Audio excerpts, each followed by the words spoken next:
Hey everyone, welcome back to K-Korner, a place where we share the quirkiest and most unbelievable stories you've ever heard.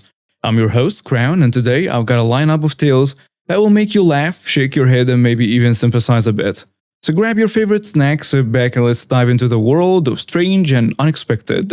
And remember, if you enjoy our stories, hit that like button and subscribe for more. Now let's get started. So I am one of the few people who aren't allergic to either poison ivy or poison oak, a superpower I once used for evil. Small evil, not the bad kind. When I was in the Boy Scouts, it was still a quasi-paramilitary organization, and we went on a camping trip for a jamboree one summer. I was about 13 or 14 at the time. This particular jamboree had us camping all week long with our local National Guard. They instructed us that week on shooting the M14 and M16 as well as M2 and M249 machine guns. They also instructed us on pathfinding and had us running a 10-mile course through the Arkansas countryside. I suppose I should mention that I absolutely hated most of the scouts in my troop. Half of them were psychopaths. One of them chopped a kid's finger off after the kid dared him to. And the rest were a bunch of little entitled D-bags. So I really didn't have a single friend in Scouts, ever. It's one of the reasons I eventually quit. Towards the end of the jamboree, shortly after I woke up on Saturday morning, our head scout, and Eagle Scout no less, whacked me in the forehead with the butt end of a knife that he was using to eat peanut butter, directly from the jar. Why? I don't know. Just because I was there, I guess, and he felt like it. Now, the day before, while we were doing some basic reconnoitering, of course, I happened upon a patch of poison ivy and noted its location on my pathfinding map. After the silverware incident, I honestly hadn't really thought of getting back at him or any of his other psychopathic sycophants, who thought me getting thumbed in the head was funny. However, when it came time for me to take over on our pathfinding march, we were only a couple hundred yards from that patch of poison ivy I found the day before. I didn't know if anyone else knew it was there. But I had an opportunity, and if the Boy Scouts taught me anything, it was, whenever an opportunity presents itself, you be a man and go for it. Alright, if you insist.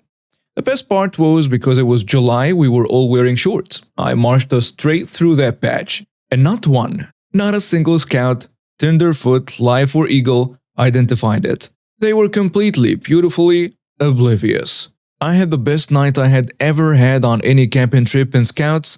Just a few short hours later, as I listened to the cries of every single scout in my troop as they went absolutely mad from the horrible pain and itching that poison ivy causes.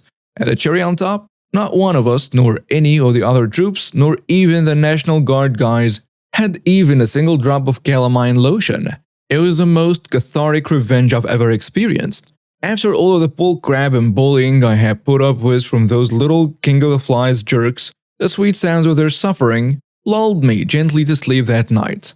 We had to break camp immediately the next morning and go home, which is where I wanted to be in the first place. Hey there, let me tell you about this bizarre encounter I had with a woman I now refer to as entitled Karen. This incident shook my quiet evening and turned it into something right out of a TV drama. I was returning from a grocery run. I was looking forward to a quiet night with some takeout and my favorite show. That was until I reached the intersection of 5th and Main. There she was, in a flashy red convertible, zigzagging across lanes like a pinball. The entitled Karen, though I didn't know her name at the time, was clearly having trouble driving straight. My gut screamed trouble, but I hoped we'd just pass each other without incident. No such luck. As I slowed down at the intersection, Karen swerved, and with a loud crash, her car hit mine. My heart raced and a mix of shock and anger rushed through me. I got out, expecting at least an apology, but what I got was a scene straight out of a reality show. Karen, tottering on her high heels, stepped out, her blonde hair disheveled and her eyes glazed. The smell of alcohol was unmistakable. She looked at me, her expression a mix of confusion and annoyance. "I can't believe you hit my car," she exclaimed, her voice slurred. I was dumbfounded. "Me? You hit me? Are you okay? You seem drunk." "I'm not drunk," she snapped. "You clearly can't drive. I am calling the cops." I couldn't believe it. She was the one who hit me, and now she was blaming me and calling the cops. I decided to call the cops too. It was evident We needed them to sort this out. While we waited, Karen kept ranting about how important she was and how I was going to pay for damaging her car. She even tried to bribe me to take the blame, offering me cash. When the cops arrived, they could immediately tell Karen was intoxicated. They asked if she had been drinking and she denied it, putting on a show of indignation. I would never. I'm a respected member of the community, and this man is trying to frame me because he hit my car. The officer, clearly not buying it, asked her to perform a superiority test. Karen staggered through it, failing miserably. I could see the frustration on her face as she realized her charade wasn't working. The officers then asked for my side of the story. I explained what happened and mentioned the bribe she offered. They nodded, taking notes. One officer went to check the CCTV footage from a nearby store. Meanwhile, Karen kept insisting she was sober. This is outrageous. Let me go right now. But the evidence was stacked against her. The CCTV footage clearly showed her swerving into my lane and hitting my car. Arrested her for driving under the influence. As they handcuffed her and led her to the patrol car, she yelled, "You'll all pay for this. I know people in high places." The aftermath was a bit of a hassle, dealing with insurance, repairs, and the occasional call from the police for further statements. But in the end, Karen was at least charged with DUI. Before I start, I'm a long-time lurker, first-time poster. This story is what happened to my darling husband, but I know the people involved very well, as I used to work in the same warehouse. Recently uploaded stories from food thieves reminded me. It happened in 2018. Until April this year, my husband, let's call him Mike, worked in a warehouse for a big international furniture company in southern Germany. He liked the work, even if it was hard labor carrying 150 kilograms, 330 pounds for the Americans, pieces of furniture around. Because of this, the staff turnover was pretty high. One of his colleagues, we will name him Steve, started at the same time as my husband. They weren't friends as Mike didn't like him, but he respected him as a hard worker. Due to customers coming in all the time, the warehouse staff didn't have required breaks. They just took their lunch break when it was possible. Some used the break room with a basic kitchen, some went out to eat, go to the supermarket on the other side of the road, or did errands in the 60 minutes they had. But either way, he had to clock out and back in. This will be relevant later. Soon they realized that brought-in lunches went missing from the fridge in the break room, as did sweets they had bought to share and also drinks. Since it was rare that two of the workers took their break at the same time, they weren't sure who stole them. They also were not allowed to bring up a camera, so Mike and the warehouse manager decided to take matters into their own hands. Once in a while, when it was slow, they decided to order food. Mostly pizza, sometimes burgers. And my husband, me too, loves hot, spicy food. I'm actually pretty sure that there is no blood in him that has to be hot sauce flowing around. Anyways, we have a nice assortment to powders and sauces, ranging from a little tickling to death. They were that spicy. Hobbs, of course, had some of the sauces at work. You all know where this is heading, right? When the thefts got more and more regular, they decided to order pizza. Just Mike and the manager. The others didn't want to or had something else. The pies got delivered and smelled delicious. Miraculously, both my husband and his manager were able to take their lunch at the same time and enjoyed their pizza, but they didn't finish it. Mike took out one of his sauces with a scorching 2 million Scoville. For those not familiar, regular Tabasco has about 2.5 to 5 million Scoville, and distributed a generous amount on the leftovers, which blended in great with the red tomato sauce. Then they left to have a smoke and continue working. They hadn't had a chance to clock in again when Steve emerged from a break room running for the bathroom, hid in a very nice shade of red, gagging. When he came back out a few minutes later, he was white as a sheet, reeking of vomit, and left without a word to get something to drink from the supermarket. Just then, the local store's manager, boss of the warehouse manager, happened to drop by. He noticed Steve was absent and did not clock out. The big no-no. While nobody knew, Steve had already 2 write-ups for being absent without clocking out. If you get 3 write-ups, Abmahnung in German, for the very same reason, you can be terminated without notice. When Steve returned, clutching 3 packs of milk close to his chest, the 3rd write-up and the termination was already printed and ready to be signed. Steve left immediately. He now works in another warehouse where a good friend of mine is employed. Where a good friend of mine is employed too. None of their food has gone missing yet. I've told a shorter version of the story in the comments, but it's probably worth its own post, so we can all hate on the HOA some more.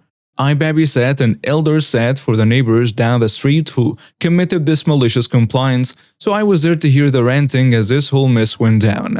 We will call my neighbors Liz and Dave. They were nice folks who ran afoul of the Homeowners Association when the busybody president, who lived next door to them, we will call her Joan, got in her rotted turnip for a brain that Liz and Dave had taken in an illegal renter. Renting out rooms was strictly against the HOA policy. They had not rented out a room. Liz's elderly mother had moved in with them after breaking her hip and being unable to live alone anymore. Joan sent them a very threatening letter about their unlawful renter and how fines would accrue if the unlawful renter didn't vacate immediately.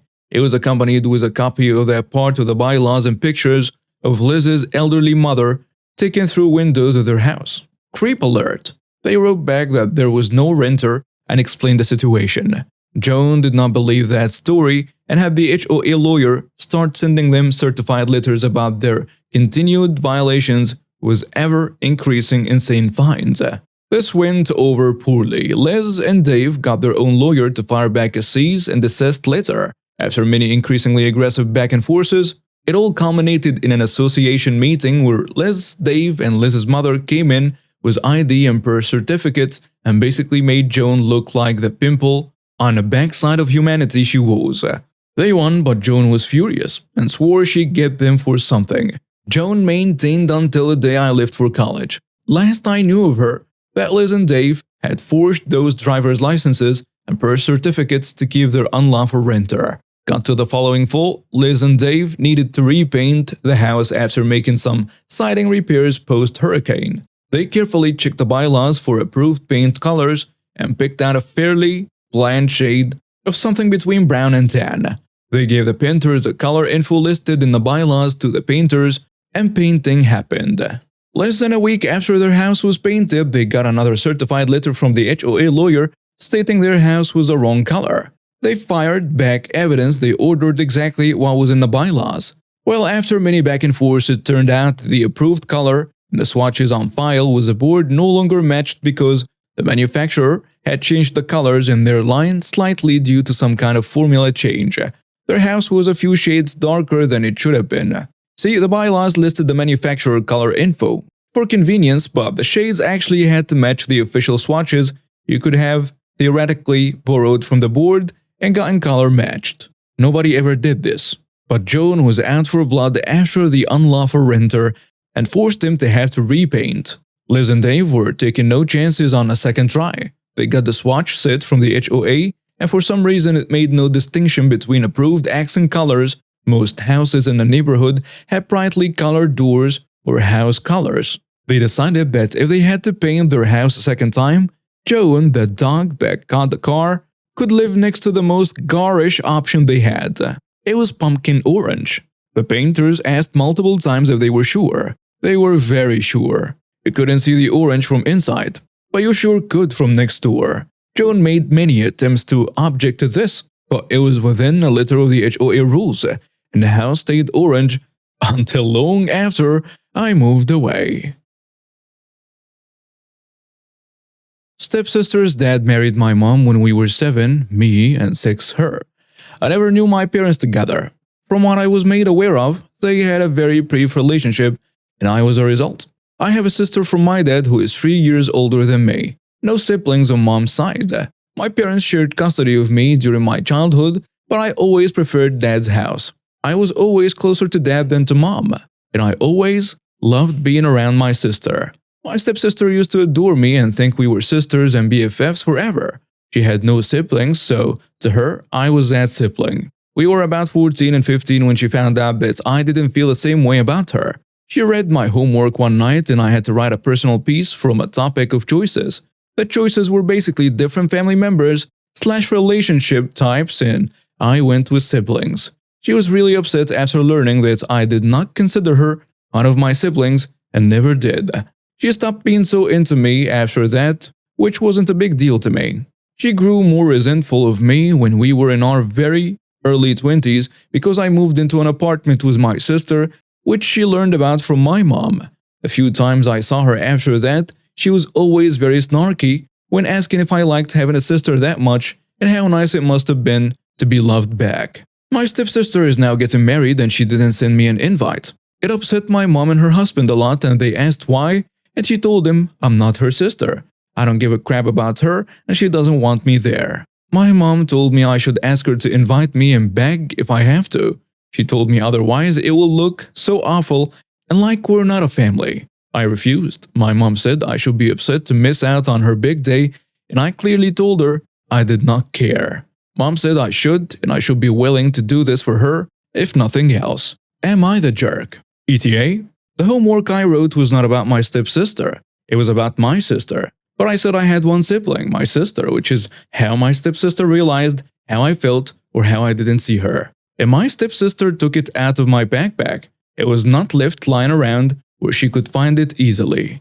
And now some comments on the post. Someone saying, as always, she's a bride, and it's her day. She can invite or refuse to include anyone she wants. It's pretty cut and dry. You have a real half-sibling, so you don't view a stepsister as a real sibling.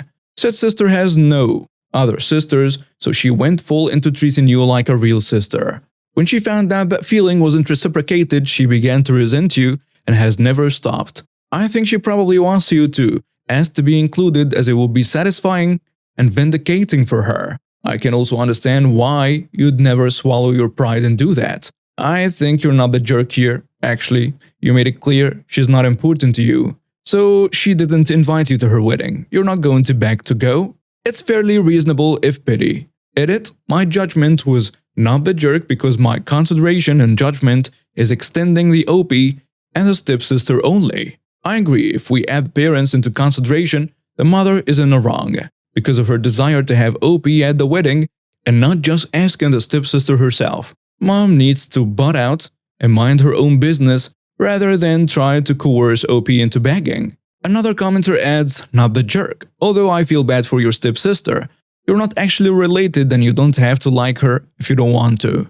Your stepsister realized she was wasting her time trying to build a relationship with you and cut you out of her life. Which sounds like it's what you wanted anyway, so there should be no issue here. Mom needs to butt out of this one. It has nothing to do with her. You and your stepsister aren't family in any way that matters. You don't belong at her wedding and don't want to be there anyway. A third commenter goes with, nobody's a jerk. Sounds like she was really hurt by your essay.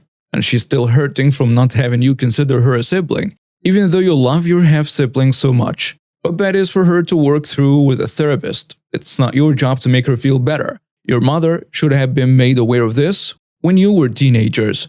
She had years to tackle these feelings. It sucks for her, but hopefully she finds people who love her for her. A fourth commenter goes with, not the jerk. I think your parents might be a little bit though, because they seem to care more about how it will look than about your and your stepsister's feelings.